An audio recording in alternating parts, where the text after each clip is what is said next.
2022 Planning Commission meeting to order. Could we have roll call, please? Commissioner Murphy. Here. Commissioner Edsel. Here. Vice Chairperson Vandermeulen. Here.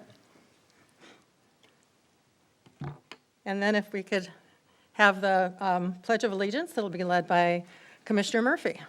Yes, thank you. Everyone, please rise. Hands over your hearts. Face the flag. Ready to begin. I pledge allegiance to the flag of the United States of America and to the republic for which it stands, one nation, under God, indivisible, with liberty and justice for all.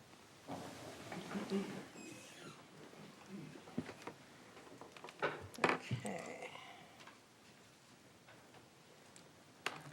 Next item are the consent items, and consent items are the minutes on the meeting held November 1st? No. Yes? Yep, I'll make a motion Oh, that that's right. we accept those minutes as presented in the packet for November 1st meeting. Thank you. Yeah, I'd like to say ahead of time that I did not attend that meeting, but I have watched the meeting since, and I feel I'm qualified to vote on this consent item, if that's all right. Okay, we have a, is that okay? All We right. have a motion and a second. All in Second. favor? Oh, no, everybody vote.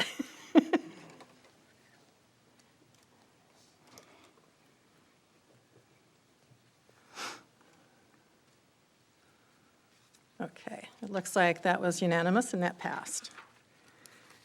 Next, we have public comments. This is the time for members of the public to present a matter to the Planning Commission which does not appear as a regular item. Action cannot be taken on these items or on the agenda. However, these items may be referred to staff or scheduled on a future agenda. Are there any public comments that we've received? Okay, thank you. So next we go on to our hearings. First item is the proposed zoning ordinance amendments to Camarillo Municipal Code and the addition of Chapter 19.47, lighting regulations. Thank you, Vice Chair Vandermeulen. I'll be presenting this item along with the consultant. Thank you.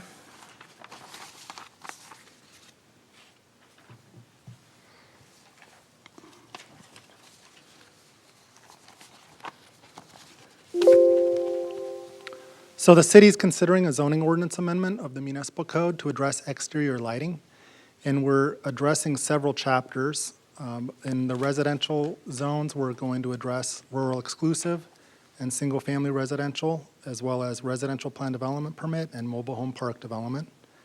And then in our commercial districts, we're going to be addressing the Camarillo Commons mixed use, professional office, village commercial mixed use, commercial neighborhood, Camarillo Old Town, and our commercial plan development commercial zones.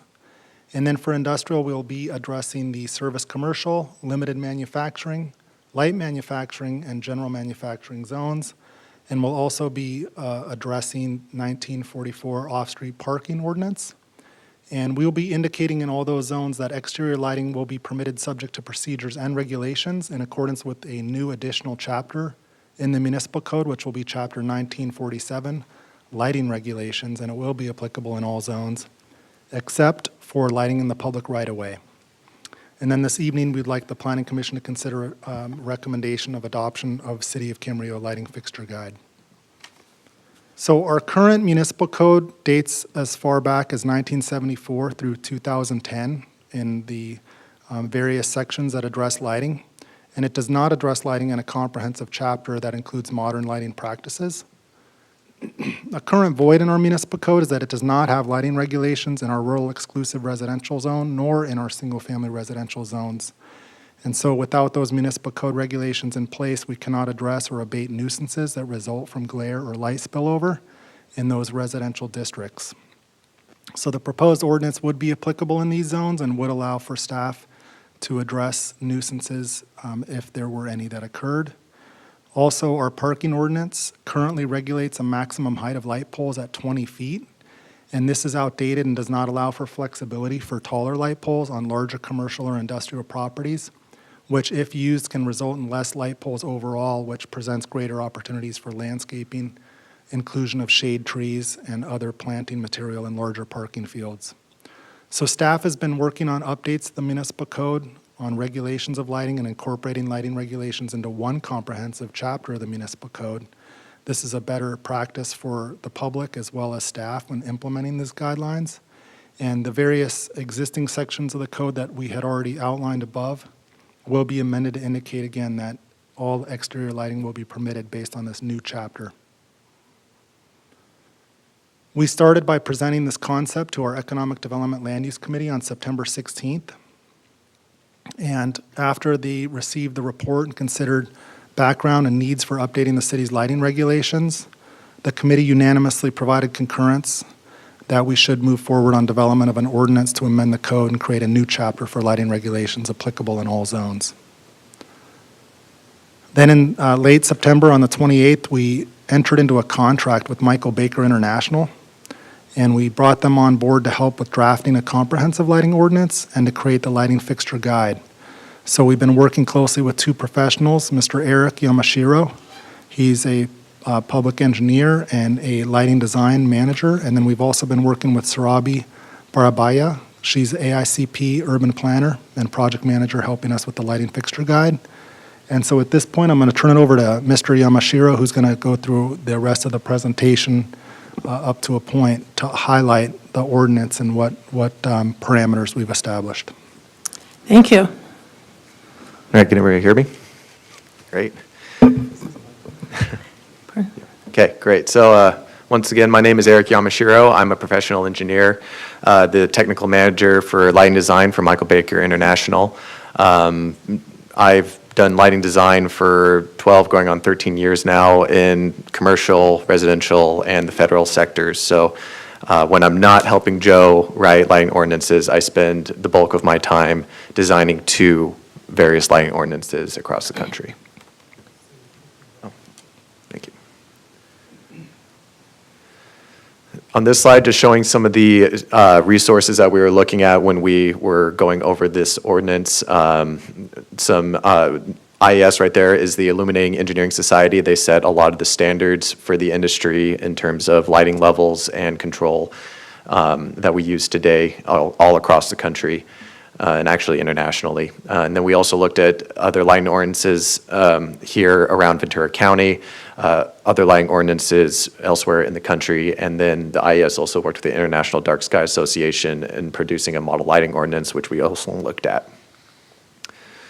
So we're going to look at this at a high level and just go through it. We're not going to go over everything on every bullet point within the ordinance. And really the summary here is to consolidate and to update, make sure that we're as close to current standards as possible where we need to be.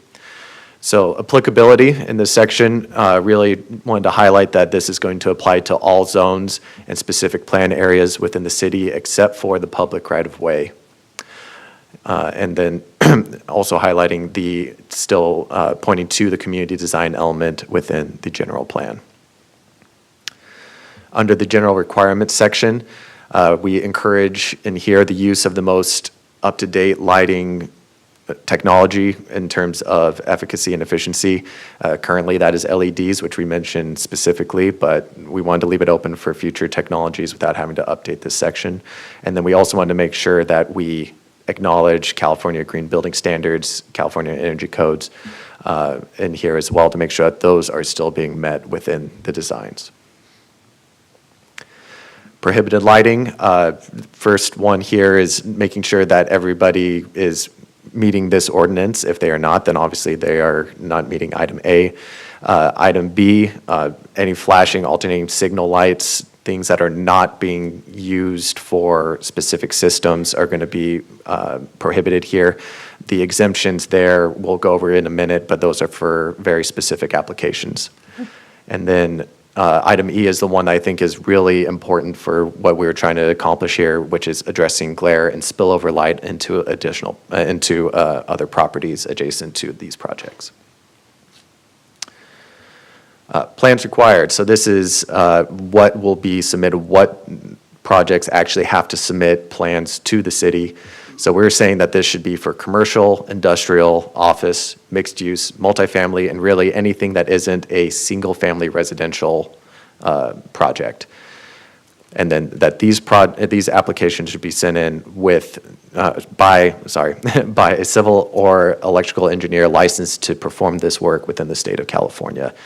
And that all work done within and all lighting levels within, if they're special use, if they're not mentioned within here, should meet the minimum recommendations per the Illuminating Engineering Society.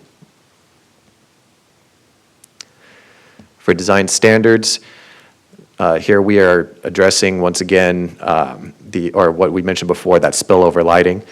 So all lights should be focused, directed, and arranged so that they are falling onto where that light needs to be within that property and not in a way that they're falling onto additional properties. We specified specifically for commercial and residential zones that are abutting a residential zone that light must reach 0-foot candles, which is the amount of light measured at the grade. There's actually a meter that can measure this for our plan reviewers if there's an issue, to go out and measure, make sure that there's no light from a new installation falling onto an adjacent property for residential properties. Where there's commercial, we allow a little bit of wiggle room just because it's a little tighter, and if it's onto a public drive or something like that, it's a little less important. But where we do want to respect our residential properties, we have that at 0. Correlated color temperature, or CCT as it's called, this is how cool or warm the light spectrum is from the light source. You can even look at the ceiling up here, and you can see we have some warmer lights here and some cooler, kind of whiter lights at the back of the space. That's an example of color temperature. So 4,000 color temperature is closer to what we have at the back of the space. And we are saying that we don't want to have any lights above 4,000 Kelvin on any properties or any projects.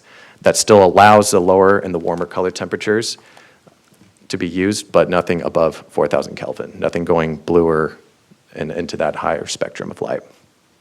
And then we also address in this the pole heights. For most commercial zones, we're saying 20 feet overall, but we are putting in here something that wasn't there before, allowing for properties over 20 acres to go up to as much as 35 feet with a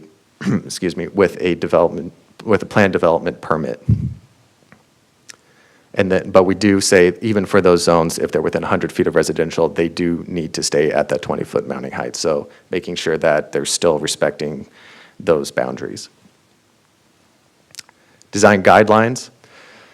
And here, once again, just pointing back to the City of Camarillo's community design element and general plan, making sure that we're still respecting what's going on there, and really highlight or emphasizing that we want the luminaires, the poles, and the pedestals to all be decorative as much as possible to try to add to the beautiful aesthetic that you have here in Camarillo.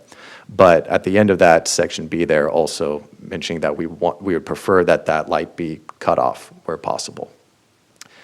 And then the item E there, the lighting fixture guide would be a really quick at a glance look to see with images what fixture types. There's a preferred, an acceptable, and a prohibited section within that of images for a quick reference of what might be acceptable and what might not be, and we will show those images on a future slide here. But it also covers just the color temperature as well. Certification and testing, just driving it home again to make sure that these designs are meeting structural and electrical codes that are already applicable and adopted by the city, and that the applicant's engineers must prepare and certify the plans are prepared in accordance with everything in the chapter before this, and all the items that we've talked about before this.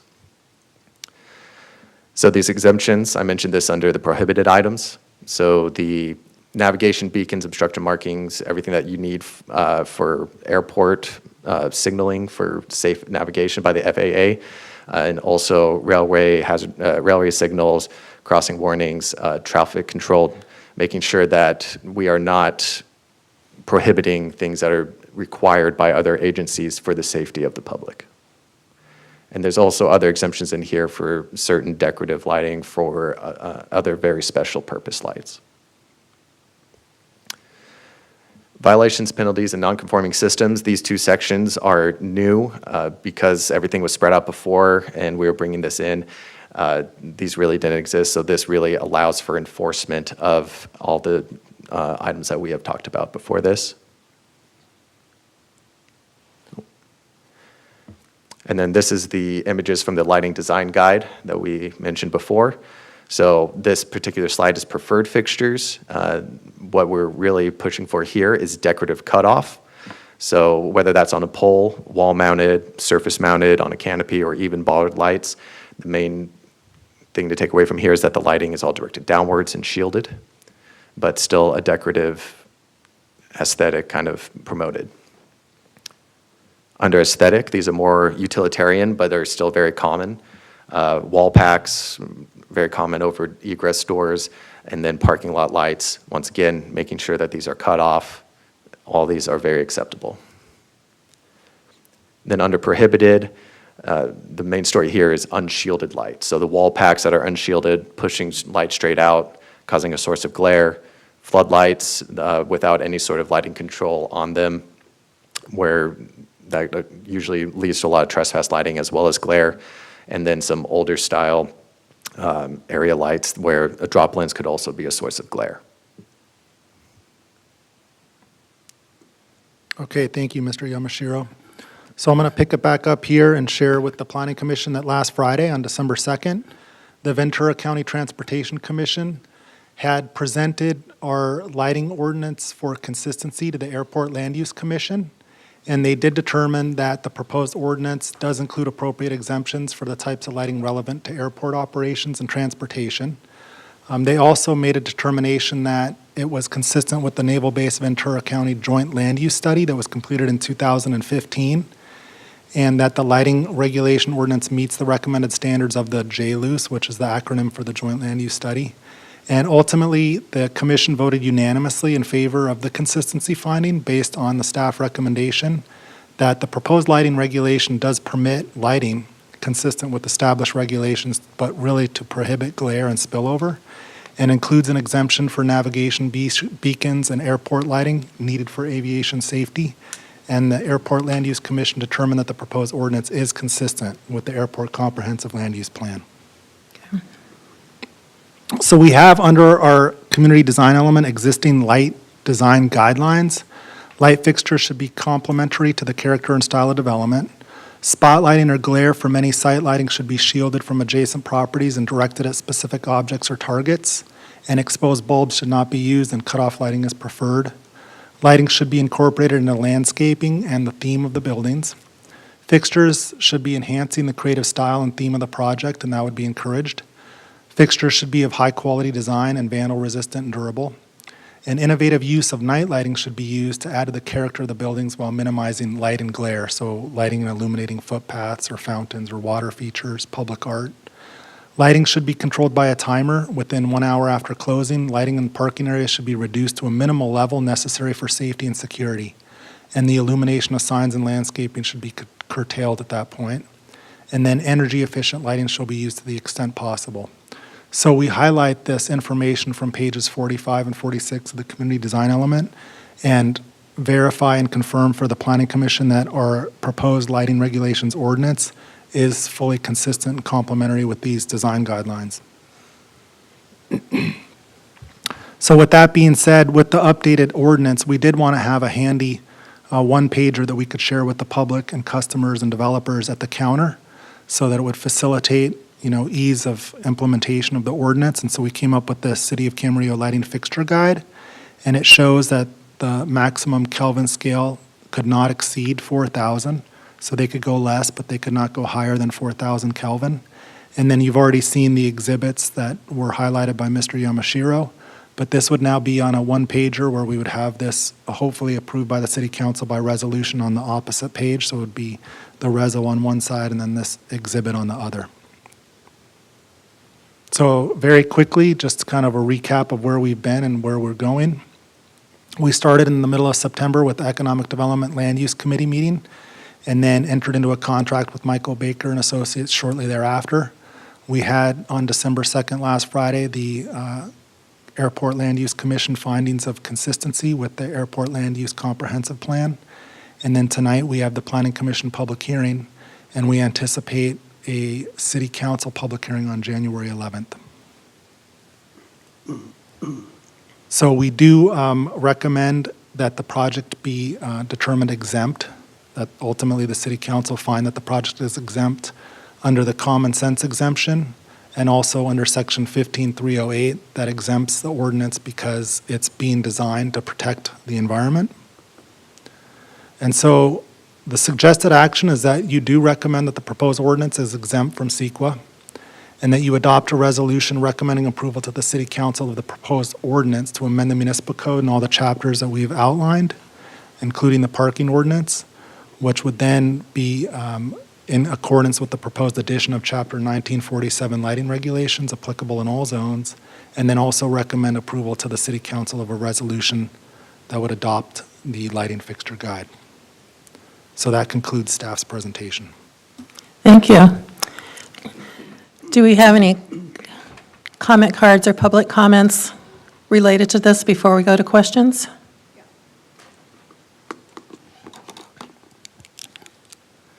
Thank you very much, Vice Chair Vandermeulen. I also wanted to highlight that we did have a late-breaking email from Kendall Lucene with Naval Base Ventura County, Point Mugu.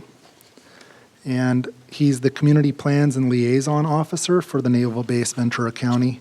And he ultimately indicates in his email that the Naval Base Ventura County team has determined that the proposed recommendation will not impact military operations. So that's military speak for they support this. Thank you. All right, we have, let me see, verbal comment card from Neil Dixon. If you'd come up and give us, please state your name and your comments. And this is on the lighting ordinance. Oh, sorry. Okay, first I have to open the public hearing. Thank you. Now, if we could have your comments, please, and your name. Okay. My name is Neil Dixon. I live at 2550 Gabriella Court in Camarillo. And first of all, I'd like to thank Mr. Vaca and the team that's worked on this ordinance that's sorely needed and greatly appreciated and long overdue. And I really appreciate his efforts. I've read every word of this ordinance, and I'm strongly in favor of its passage, with the exception of a few minor points. And I would ask, there are three issues that I have with the ordinance that I'd like the board to consider. Number one has to do with the Kelvin restrictions. The ordinance restricts in both residential and commercial areas the maximum Kelvin of 4,000. I think that's reasonable in a commercial area, but in a residential area, I think a level of 3,000 would be more appropriate. And I think that's not only just my opinion. I have that based on scientific evidence that the higher Kelvin lighting sources are a health hazard in a number of certain ways. And I actually have here that I can pass on to you if you'd like later on, a copy of a statement by the American Medical Association on external lighting. It recommends a Kelvin maximum level of 3,000, and it's based on a number of health issues that I probably don't have time to discuss here, but they're significant. The second issue, I only have 1.5 minutes left. The second issue is the issue of consideration of, within this ordinance, a period of what I guess I would call dark time. There are certain hours of the day, say midnight to 4 a.m., where the having external lighting of a decorative nature is totally unnecessary and environmentally unsound. And I think it would be appropriate to include some period of time when unnecessary non-security lighting would be not allowed. Thirdly, on the issue of non-conforming lighting, I guess I would call that grandfathered lighting, I think, or lighting fixtures. And I'm not clear, and maybe the engineer or someone here can clarify for me, that these fixtures that are in place prior to this ordinance will be allowed to be maintained, but I would like it specified within the ordinance specifically that although the fixture could be maintained, that the trespass and all the other issues relating to the ordinance, the spillover, the glare, all those issues would still apply to those fixtures, even though the fixture itself is not conforming. Lighting sources are tremendously different from when most of those fixtures were installed, with much lower intensity and much lower Kelvin lighting that had been in place at those times. And that concludes what I have to say. Actually would have a whole lot other to say if I had more time, but if I will leave, I'll tell you, I'll leave this up here. This is the statement from the American Medical Association. Okay. Thank you very much, Mr. Dixon. I apologize, I did not give you forewarning on the 3 minutes, but you could see the clock, and you're obviously aware of it. So thank you. At this point, then, there are no other comments? Then I can close the public comments. So then we can go, do we have questions for staff? Yeah, I have Yes. several questions. One that Dr. Dixon brought up, I had in my notes also, as far as do the existing things, are they going to get grandfathered in? And I noticed there's a clause in here for public nuisance and stuff, so, and I think that was part of his question, if it does get grandfathered in, is there still an enforcement mechanism, especially in residential areas? Yes, yes, it would. So if lighting has been permitted, it would be grandfathered. And then, as a separate point of discussion, if there are nuisances that exist based on glare or light spillover, that can be addressed Under the existing ordinance? under the new ordinance, yes. And what would trigger that, just a resident complaining, or the? Yes. Okay. Okay, so that was one question, and also had a question maybe for the applicant, or maybe Mr. Vaca knows, but I guess I was kind of surprised we didn't have an ordinance already. I know we had guidelines, but most of the other cities now have ordinances? Most other cities do have a comprehensive lighting ordinance. Yes, we did have requirements in all the different various zones in our ordinance, but we did not have it in rural exclusive or in our R1 residential zones.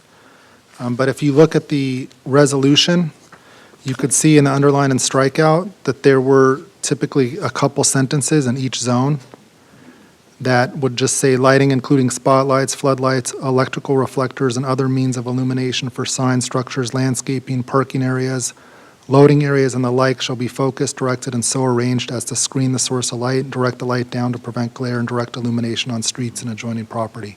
So that was pretty much the extent of our lighting regulations. And then in our parking ordinance, it limited the height to 20 feet.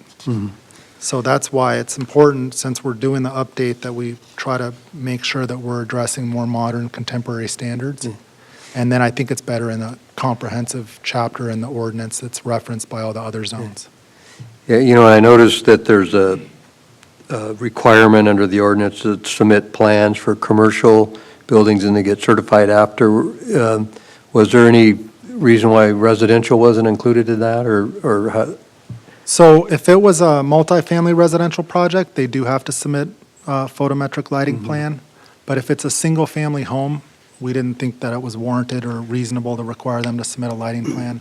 They typically have to meet the Title 24 and Green Building Code anyhow, and it's typically not an issue to have residential lighting. Would they have to be in compliance with the type of fixtures that were approved, or is that? So the cutoff fixtures are really intended to address commercial and industrial and office lighting. In residential zones, there's a little bit more latitude. So that's why in the ordinance, it doesn't say that cutoff is mandatory everywhere.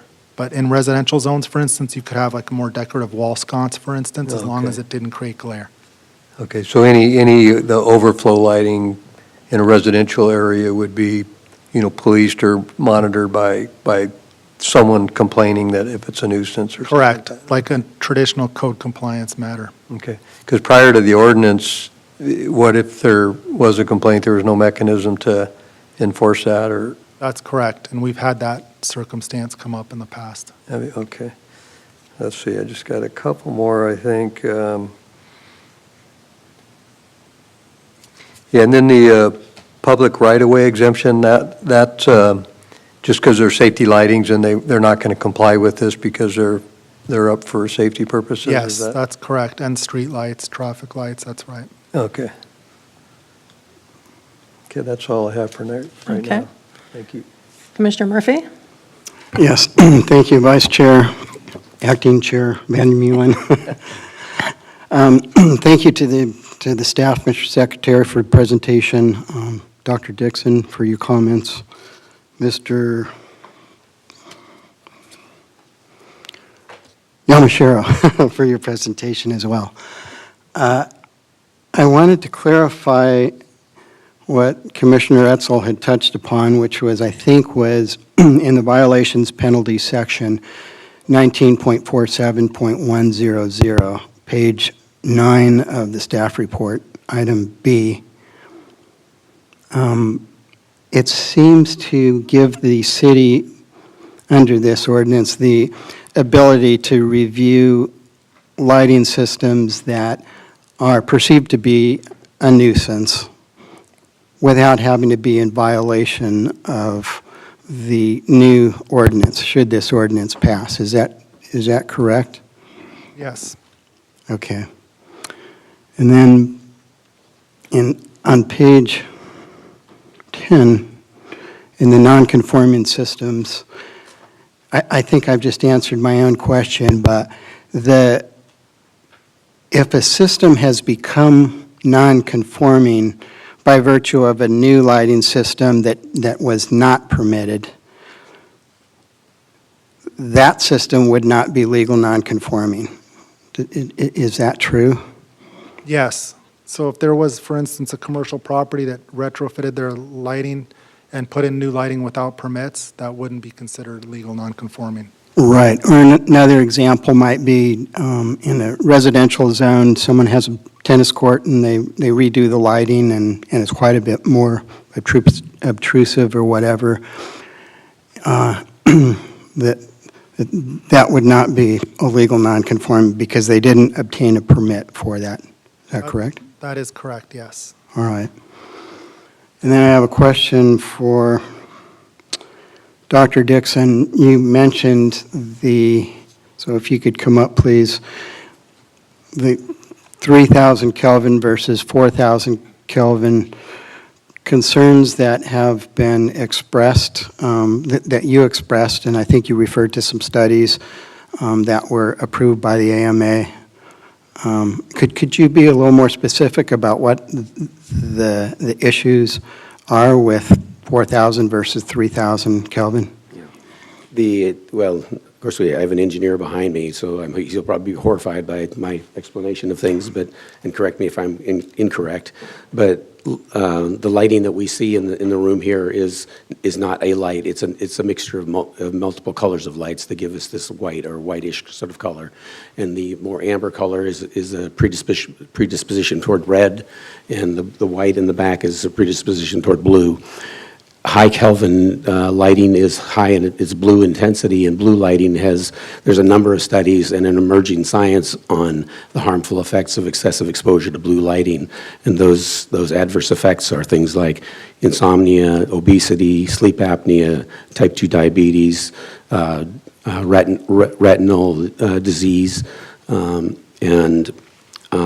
that is one. In addition, blue lighting, the effect on the eye is much more intense on pupillary constriction as compared to red lighting.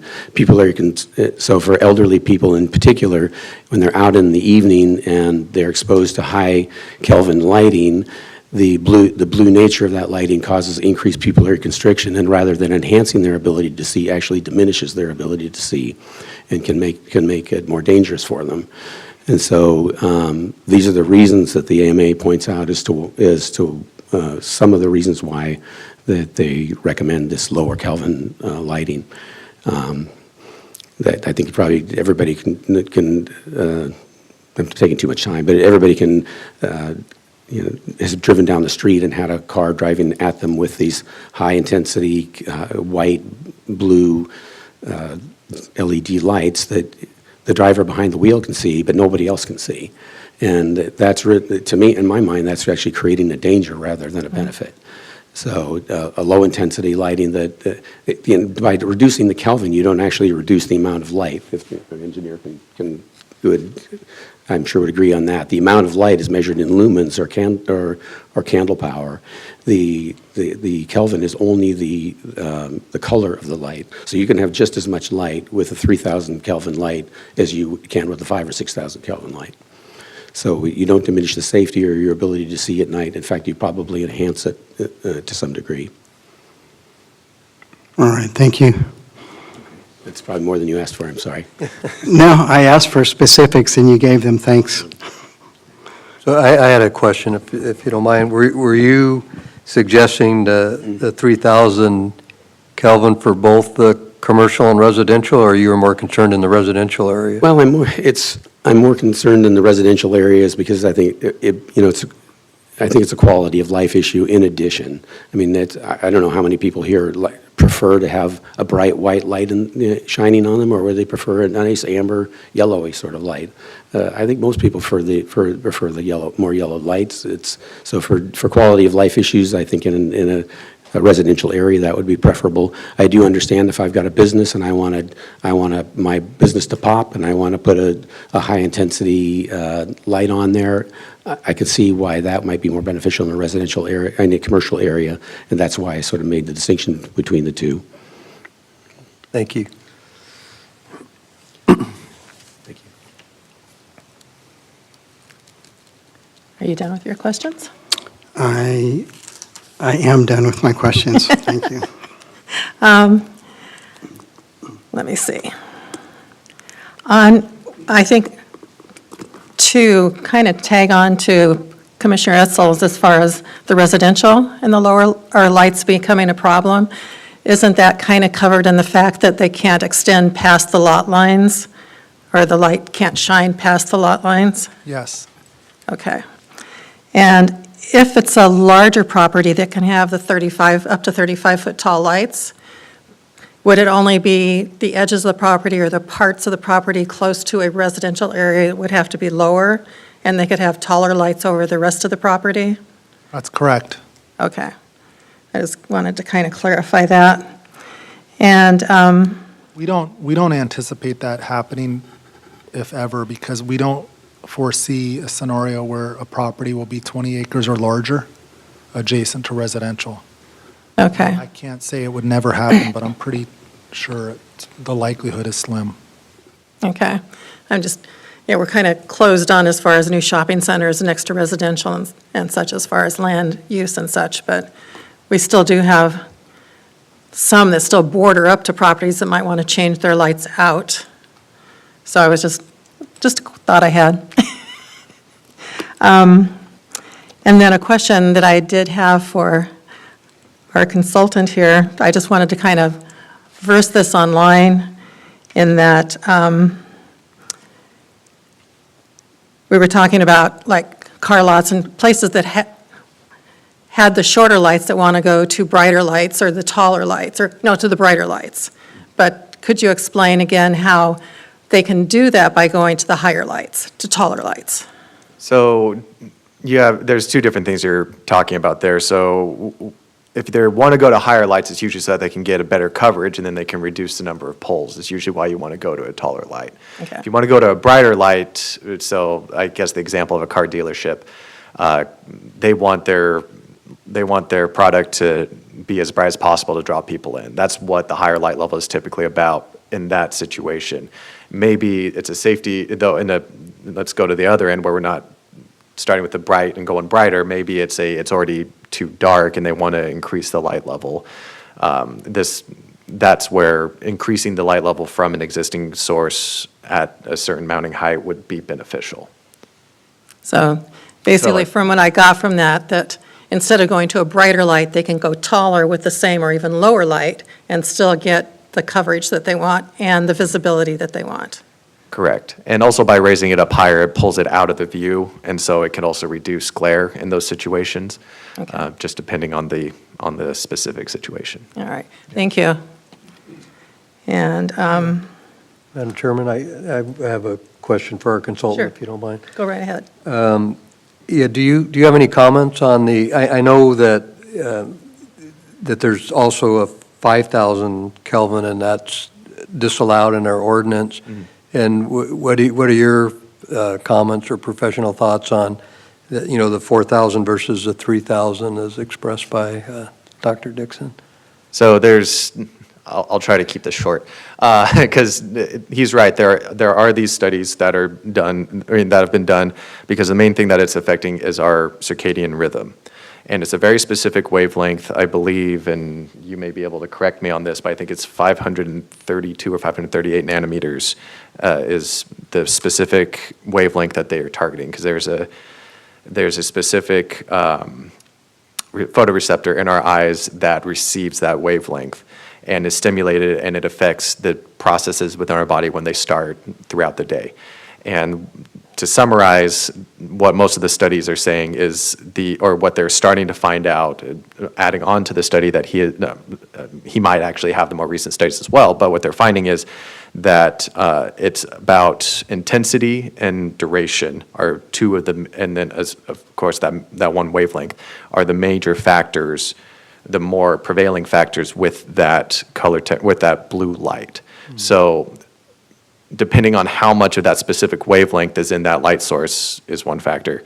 How much of it is making it through your window, if you're at home and it's coming from a street light, let's say, is another factor, and then how long you're exposed to it. And so one way that you can control that is by one is you can limit the color temperature.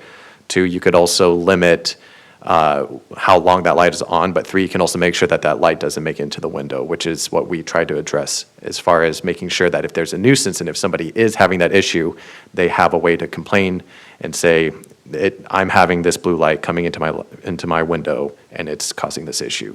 And to add one more thing on there, 3,000 Kelvin 3,000 Kelvin sources can still have that wavelength, but they're likely to have a lot less of it. But still, if someone's having a 3,000 Kelvin source shining into their window, I hope they're still complaining. Okay. Great. Yeah. Yeah, a couple more questions. Well, I know a lot more about lighting now than I ever thought I would. But let's see, a stupid question first, I guess, and that is, what is 0-foot candles at the property line? Does that mean, no light coming from one side to the other? Yes. I mean, I have a house that has a side light, and I turn it on if I need to, empty the garbage or something. Am I in violation of this? Because it certainly goes across, the light sheds across my neighbor's fence, and it would not be 0-foot candles at that point, right? Correct. All right, so I should put a bit bigger cover on the light and... Yeah, they make shrouds, or most security lights are aimable, so you can maybe direct it a little bit more towards your property. Yeah. Okay. And the city has some examples of that, of course. And then back to staff on the concept of not allowing non-security lighting between the hours of, say, 12 and 4. Do you have any thoughts on that? Yes, the Green Building Code and Title 24 does have certain parameters to reduce lighting levels for efficiency currently in the building code. And we actually didn't want to go to a very, very restrictive lighting ordinance, since we're updating the lighting ordinance and having it become a more comprehensive chapter. We definitely want to be reasonable. And it's also to kind of address what you were saying, is that we don't want to now become where we're out addressing lighting everywhere, and there's all of a sudden we're creating this, scenario where we're enforcing all these new standards. We really want to be very reasonable. Overall, lighting's been designed well in the city of Camarillo, and we're just expanding upon that and putting together some more reasonable regulations.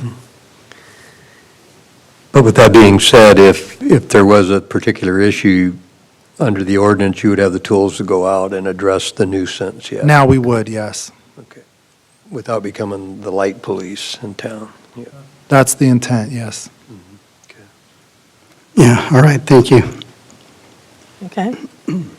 I don't have any other questions. I think it's been, now that we're still talking about more downward light, and it's been quite a few years since City of Camarillo has allowed upward light. So anything shining up into the sky. So now we're just even getting more protective as how much it can cover and where and how bright. So,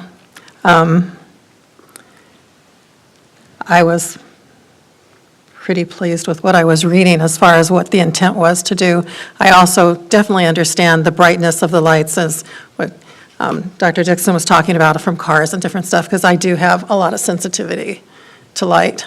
And so if they're too bright, it almost makes it unable to see anything around it, especially driving, but, so that part was real understandable to me. But, yeah, so if there's any way, I don't know if we would need to go down to 3,000 limit in residential properties, but as long as we have the lot lines set in there to where it has to be 0, I think at the lot lines, I think that pretty much protects that a lot from other lots or even walking on a sidewalk or something. So, if there are no other questions, do we have, oh, sorry, thank you. An architectural report. Well, yeah, we, Architectural Committee met earlier for this project, just particularly to review the suggested fixtures and the little handout that the city's going to have available for applicants. And, we thought that they were all aesthetically pleasing and were accomplishing what the code was trying to accomplish, and it's going to make it a lot easier for applicants. I think in the past, they would submit plans and people would review them and they would, on a case-by-case, deal with them. And this way, it's got a standard. And so we like that concept and the presentation on that, and we approved it at the Architectural Committee level. Right.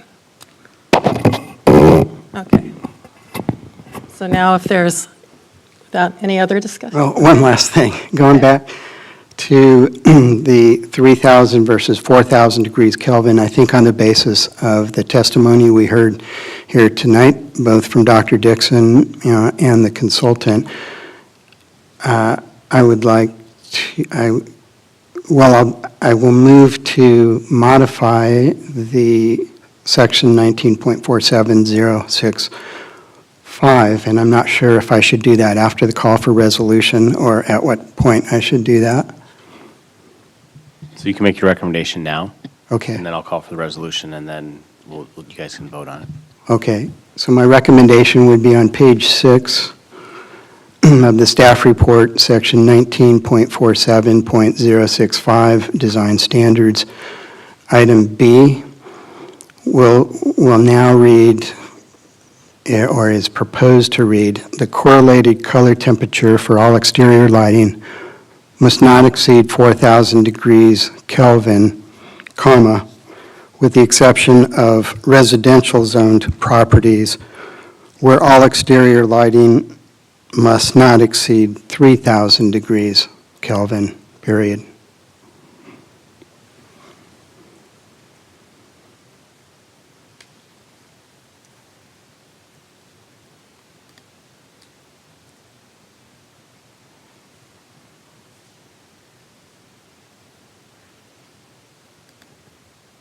Could you read that back one more time, please, Commissioner Murphy?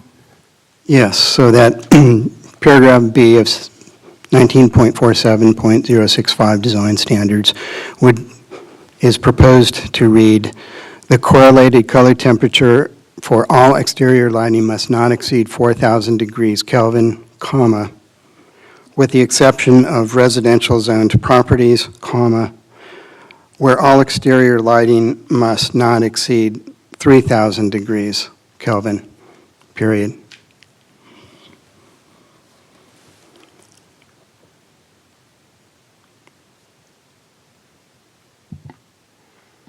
Okay. Yeah, I'll second that. Does that require a second? Yeah, I'll go ahead and read the the resolution, and then you guys can vote on it and have the motion in the second.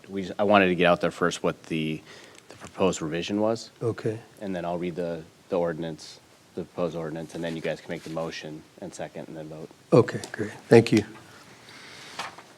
So resolution number PC 2022-18, a resolution of the Planning Commission of the City of Camarillo recommending approval to the City Council of amendments to the zoning ordinance of the Camarillo Municipal Code to amend chapters 1912, 14, 16, 18, 21 through 28, 30, 32, and 44 to indicate that exterior lighting is permitted subject to the procedures and regulations in accordance with a proposed ordinance of, proposed addition of Chapter 1947, lighting regulations, and recommend approval to the City Council of a resolution adopting the City of Camarillo Lighting Fixture Guide.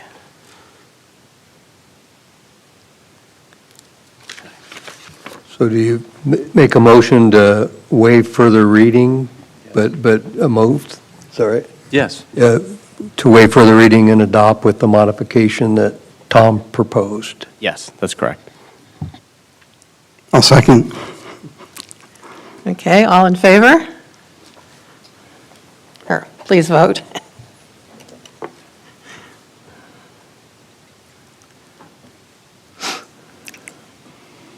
Okay, that Resolution looks like carries, the vote yeah. was unanimous. Thank you. So with that, we can go on to our next item, item C, conditional use permit 412 for Kidstream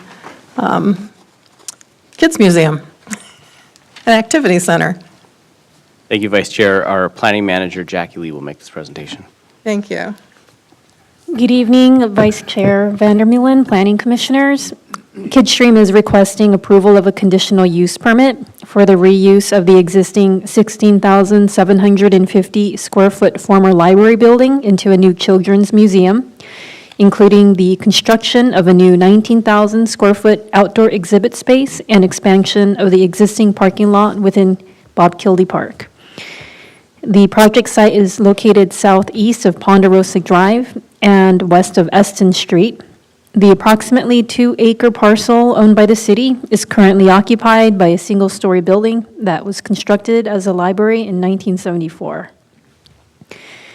And this image is a view from the street looking at the existing building, looking southwest. To provide some background on this project, on January 11th, 2017, the city and Kidstream entered into an exclusive negotiating agreement, or ENA, to determine the feasibility of converting the former library into a children's museum. During that time, Kidstream was leasing the property from the city and providing limited activities and events. On June 15th of 2018, the parties entered into a term sheet for the potential purchase of the property and development of a children's museum. The term sheet was amended in 2019 and most recently in 2021, in which the City Council authorized the donation of the former library at no cost to Kidstream. On October 26, 2022, the City Council adopted a resolution authorizing the city manager to execute the agreement for the transfer and development of real property and joint escrow instructions, in which the city will donate the former library property to Kidstream to operate a children's museum. The city opened escrow for the transfer of the property and is tentatively set to close on December 12th. The project will involve interior improvements to the existing 16,750 square foot former library building to provide indoor exhibit space, a museum shop, classrooms, a maker space, offices, restrooms, and a grab-and-go food service area. The most visible modification to the site will be the conversion of the approximately 19,000 square foot grass turf area into a new outdoor exhibit area, which will be enclosed by a 6-foot high block wall. Remaining landscape areas will be replaced with low water, low maintenance, native, and regionally adapted plants suitable to Camarillo. Based on the parking and traffic study for the project, the museum will generate a parking demand of 101 parking spaces. There's currently 88 parking spaces adjacent to the building that serve the library, and Kidstream is proposing to expand the parking lot along Eston on the Pleasant Valley Recreation and Park District property to create an additional 21 parking spaces, bringing the total number of parking spaces to 109. Kidstream and PVRPD entered into a parking access and maintenance agreement for the expansion of the parking lot. The project will be completed in 2 phases, with Phase 1, which will include the construction of the indoor and outdoor exhibit space, which is anticipated to start in May 2023 and be completed and opened in December 2023. Phase 2 includes expansion of the parking lot, which is anticipated to start in July of 2024 and be completed in September of 2024. Parking strategies may need to be implemented until expansion of the parking lot is completed.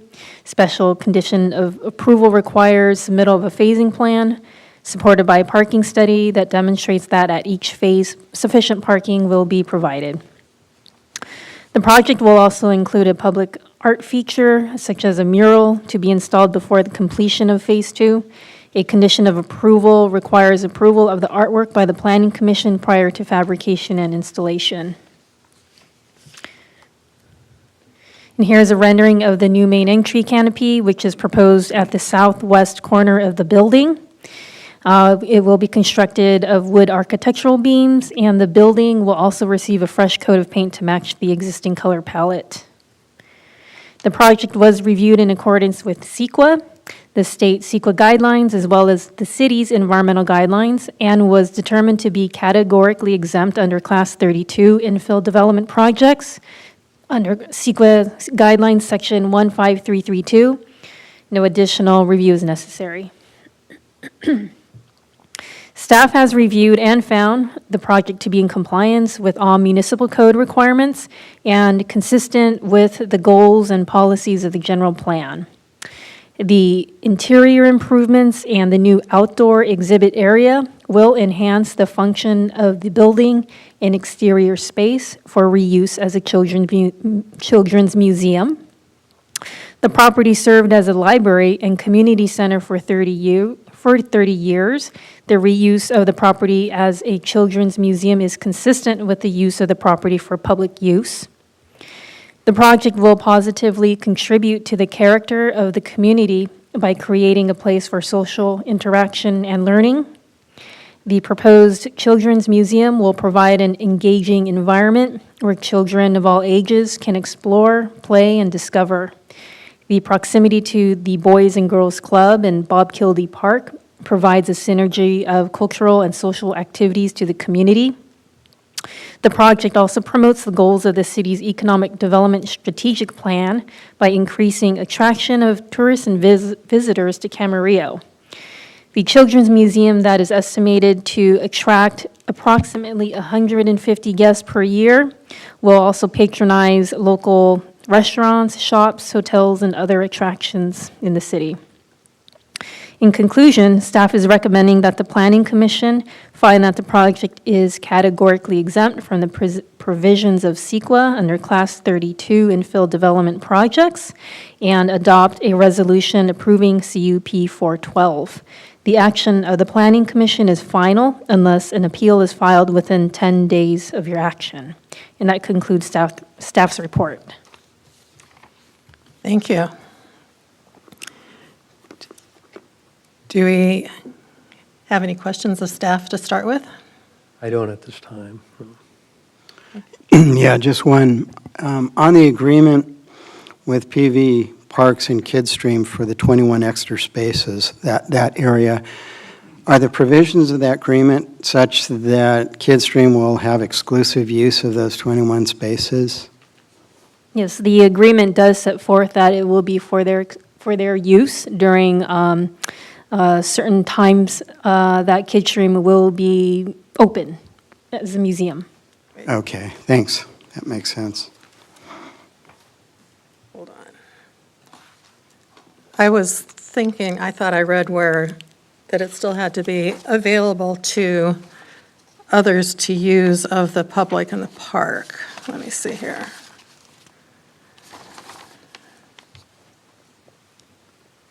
I don't know if I copied that page.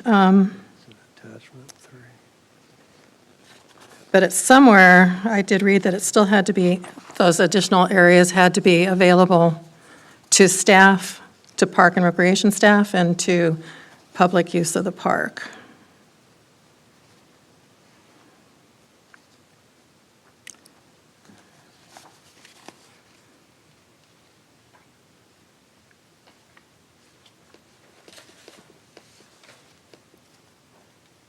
Kidstream grants the district utilization of its parking spaces for the use of parking for automobiles of employees or members of the general public using the park under miscellaneous provisions.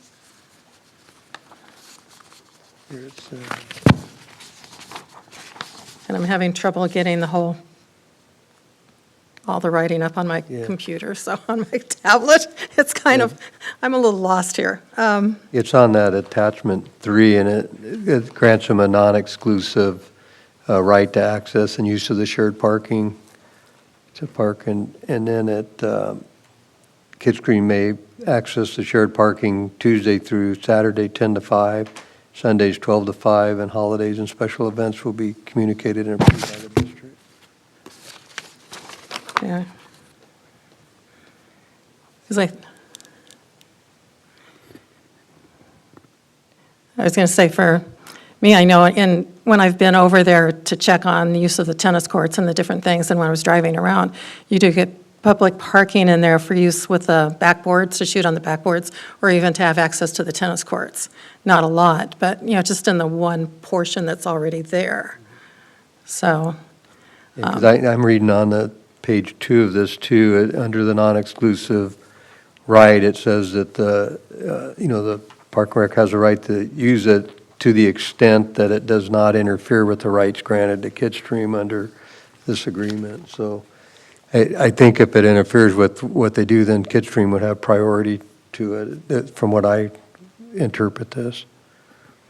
Okay. Is Yes, that what it's- that's the intent of the agreement, is to have those parking spaces reserved for Kidstream, just based on the proximity of those parking spaces. We anticipate those will be utilized mainly for people that are going to be visiting the museum.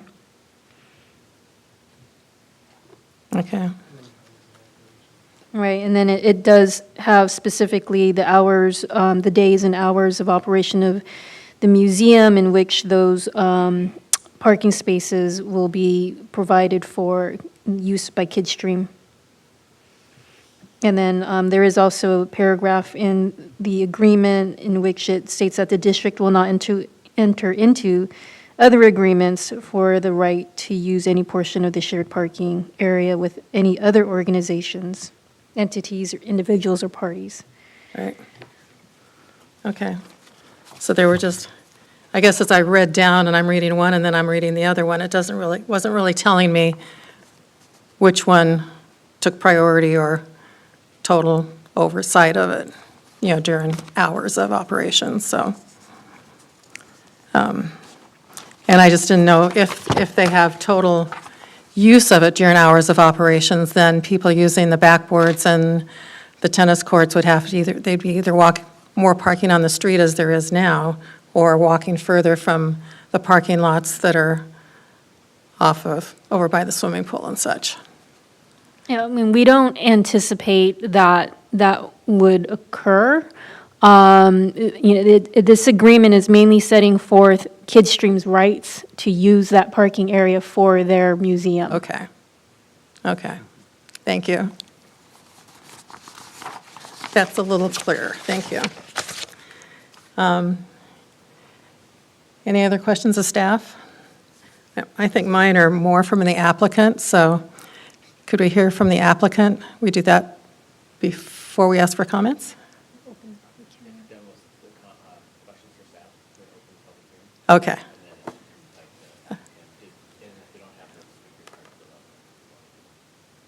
Okay. So I will open the public hearing, and we do have a card.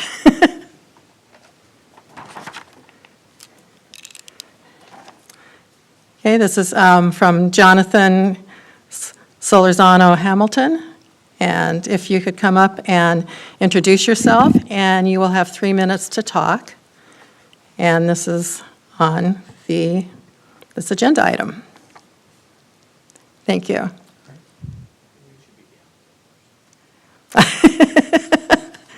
Okay, then we're going to have the applicant come up first. You guys just want it. Good evening, Commissioners.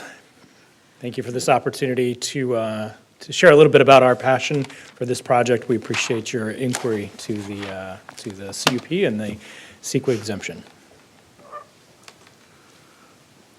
Thank you.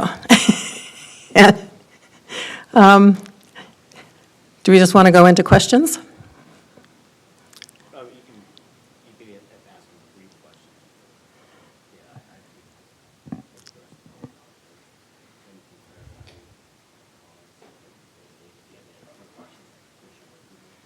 Okay. Did you have any specific questions of the applicant? We talked a little bit about the parking, the 21 extra spaces. What is your understanding of who will take priority or not? I think the understanding is not necessarily one of priority, but that it establishes that those 21 extra spaces during the time that Kidstream is in operation would be accessible by those who would be using Kidstream, but not necessarily excluding park users. Is that your understanding? Yes, I suppose I should introduce myself. My name is Michael Shanklin. I'm the Executive Director of Kidstream Children's Museum. So to your question, Commissioner Murphy, one of the wonderful things about being a children's museum is we play well in the sandbox with others. So it is our understanding that the parking expansion will be a shared space. We have had a number of discussions with PVRPD about that space. And I think we've all committed that as we work through the logistics of sharing a parking lot, we're going to commit to communicating with one another if there are challenges to a shared parking space, and then working through those challenges to find solutions. So I wouldn't say that there's one group or the other has priority there per se. Fortunately, our hours offset quite well. So I don't envision there being a challenge to those spaces on a frequent basis, and in the event that there is, we'll work through it. But our intent is that we want to try to keep all of the parking off of the street of Eston, because we know that that's a challenge for our neighbors, and we want to be a good neighbor. Okay, thank you. Thank you, sir. Did you have any questions? Not yet, no. Okay, I would probably like to ask one to start with. On the parking agreements between the park and Kidstream, and what was the park and the library. So it looks like, and I've read through this a number of times, and I'm still not totally clear how they're combining them, but it appears that with the library, there was an agreement for the parking along next to the park, and the current little paved section south of that headed towards the tennis courts. And now they're adding an additional part onto that towards the tennis courts for the kids' space. Are they combining that agreement? Are they adding on to the agreement? Does the first agreement stand as it is with that lot? How is that all in place? Yeah, that's a great question, Vice Chairman.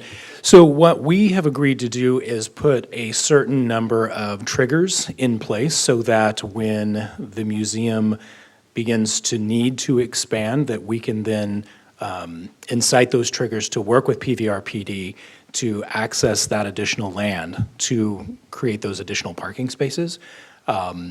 But in the short term, we don't anticipate that that's going to be a situation until most likely the summer of 2024.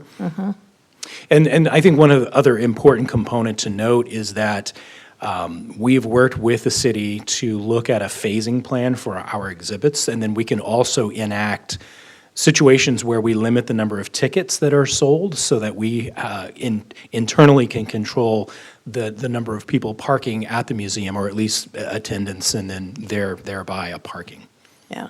And so I guess what wasn't clear to me is if the initial agreement was with the library, which has been vacant for quite a while, for the strip of parking and then the one area that's currently somewhat paved, and now you're extending that, is this going to be a new written agreement to cover all of this? I see. Yes, I mean, the short answer is yes. We looked to the library agreement with PVRPD, but that obviously predated us. So what we did was just looked at the current circumstances, what are our needs, what are their needs, and then essentially we created a new agreement from scratch, and then added the additional parking needs for something that would be triggered down the road should Okay. that be the case. Okay, thank you.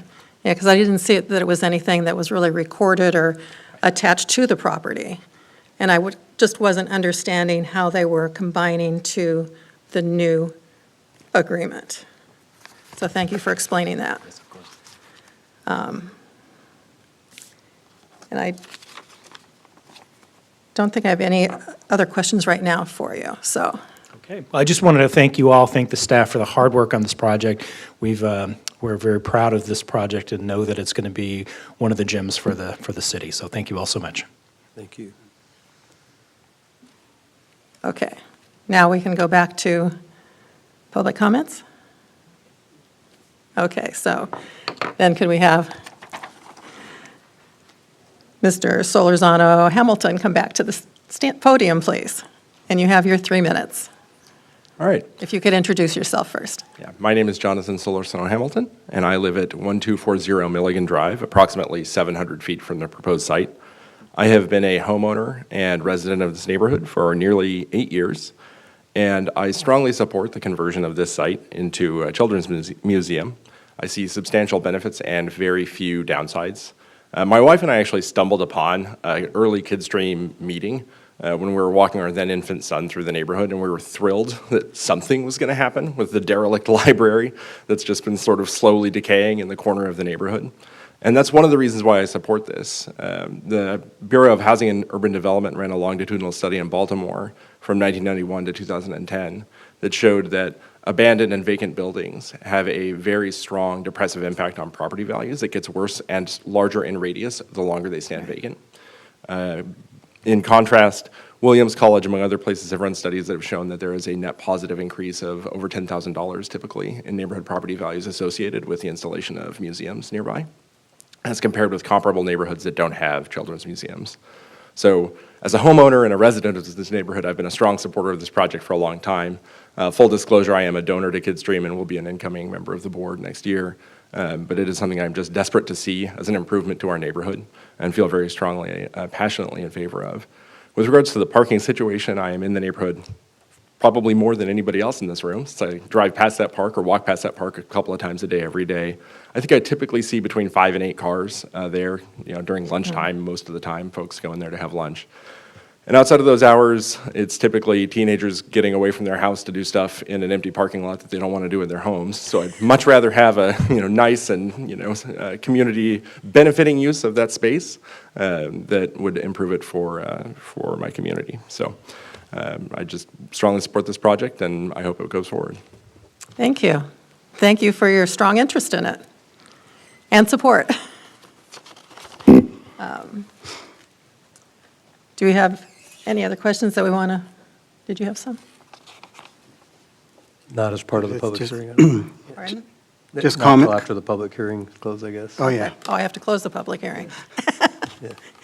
All right, with no other speakers here, we will close the public hearing. Thank you. Yeah, this looks like a great project. It's hard to argue with.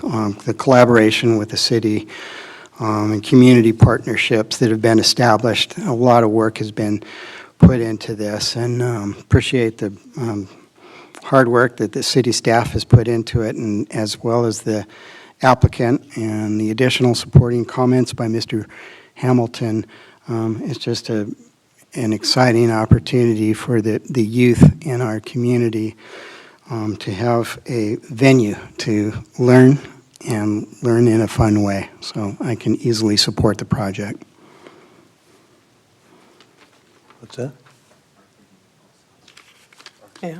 Oh, Architectural Review Committee, I guess. Yes. Yeah, we met earlier on the architectural aspect of it, and we thought the improvements we're making, fits right in with the neighborhood, and it's going to be spruced up for what they have, and we approved it on that basis. But I also wanted to comment, I can't think of a better use for that site. I think it's going to be a great project, and I think all the school districts and everything are going to be involved using it, so I think you'll exceed that 150,000 projection. That just seemed kind of low to me. But anyway, and it's just, it was a library before, but it's an excellent spot next to the Boys and Girls Club in the park there, so it really lends to the area. And, and it's been vacant for a while, so it'll be good to have that spruced up and be vibrant in the neighborhood. So I fully support it as well. Commissioner Murphy, do you have any comments? No further comments other than I also approve that the architecture is approved. And so, just further support. Thank you. Yeah, we enjoyed it. I think it's a really good project. I am a little leery that even with 150 people or more using it, they will gain that full support from restaurants and hotels and other economic uses, but we're still going to have a lot of people coming in from various distances, even if they're just daytime trips to come into the museum that will use other sources and stuff. And I think it's going to be a great benefit to Camarillo and to Ventura County. Like I say, my main concern was I just didn't understand really where the agreements were tied together and how that was done. I did have a question on the wall around, and as far as neighbors looking at the wall, that was answered, I will say, during the architectural review, that there's going to be, even though there's going to be a block fence, there's going to be extra planting area in front of it and trees that are going to kind of hide that block fence. So the residents across the street will still have something that's pleasing to look at rather than just a wall. And other than that, I really didn't have any other concerns too much that jumped up at me, because it's taking an existing building that's been vacant. They're going to use that space. It's going to be well used by many families, and I think staff did a great job on it, putting it together, so I'm all in favor of it. And then I'd call for a resolution. Resolution number PC 2022-19, a resolution of the Planning Commission of the City of Camarillo approving a conditional use permit request by Kidstream for the reuse of the existing 16,750 square foot former library building into a new children's museum, including the construction of a new 19,000 square foot outdoor exhibit space and expansion of the existing parking lot, further described as CUP 412. I'll make a motion to waive further reading and vote for adoption. I'll second. And would you please vote?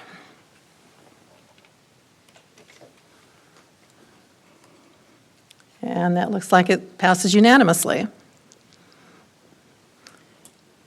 So, and with that, do we have a director's report? Yes, I have just two items that I want to highlight for the Planning Commission. We have just received communication that the 2023 Planning Commissioners Academy will be in Orange County at the end of March. So we've been signing everyone up for that. So you'll probably check your email. You'll be seeing a notification on that. And we'll be reserving the hotel and all that stuff for you. So the travel arrangements will be following out shortly. And then also our first meeting, our next meeting really, and first meeting of 2023 will be, we're shooting for January 17th. And at that meeting, we'll do a reorganization of the Planning Commission, and then also we'll have some training we'll provide at that time. We don't have any other items scheduled for that. We want to really focus on the reorganization and provide some training. It's been some time now since, with COVID, and kind of threw us all for a loop there. But now we want to get back to our training, and then hopefully that'll give the planning commissioners a good platform to go to the planning commissioners academy, a couple months later after that. So Okay. we'll try to, provide a precursor to that, planning commissioners academy. So that's all I had for my director's report. Okay. And anything else from the commissioners? No. I just, my comment is, once we know who the new commissioners are, I'd really encourage them to go to that planning commission one, because they have, great classes for, beginning planning commissioner, and there is a learning curve, so that'll be helpful. So once you let us know who they are, I wouldn't mind reaching out to them separately, if, just to give them the comfort level, if that would work out. Okay. All right, then with that, the meeting is adjourned.